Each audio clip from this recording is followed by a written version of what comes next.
मां, मुझे ऐसे महान पिता मिले, ऐसा भाई मिला, फिर तेरे जैसी मां की कोख से जन्म क्यों नहीं मिला? कह के सुत होने का कलंक क्यों लगने दिया? यदि आज आप मेरी जननी होती तो मुझे ऐसा कलंक कदापि न लगता। जन्म मरण अपनी इच्छा से नहीं होता पुत्र, ये सब पहले से ही निर्धारित है।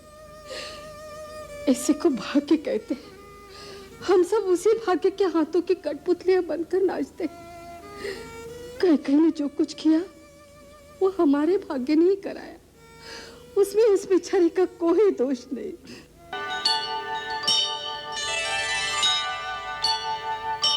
हे धर्मपिता, अब मैं आपके भरोसे पर हूं। आप एक पिता की भांति मुझे अधर्म से बचाएंगे। आप एक राजा भी हैं और एक ऋषि भी, इसीलिए निष्पक्ष भाव से आप मेरे हृदय के प्रेम को जानकर मेरा न्याय करेंगे। मैंने श्रीराम भैया के राज्याभिषेक की पूरी सामग्री आपके सामने रख दी है। यदि न्याय मेरे पक्ष में है तो इसी समय सबके सामने श्रीराम भैया का राज्याभिषेक किया जाए। यही अपेक्षा लेकर मैं अपने आप को आपकी आज्ञा के अधीन करता हूं।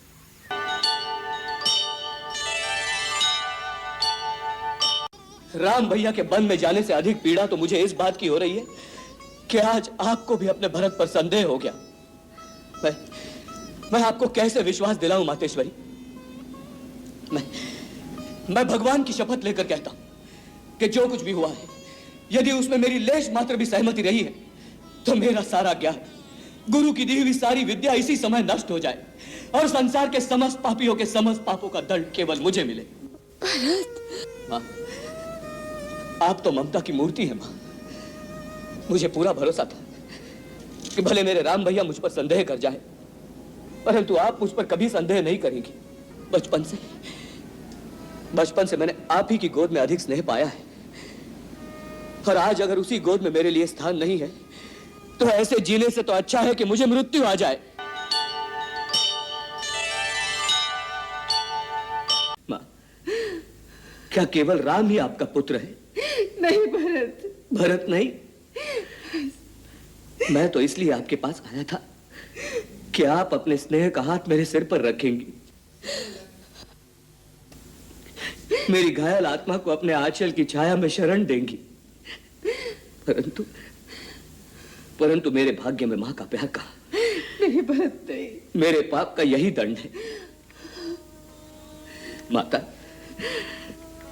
मेरा एक ही पाप है कि मैंने कैकेयी की कोख से जन्म लिया, परंतु इसके लिए वो विधाता दोषी है, मैं नहीं।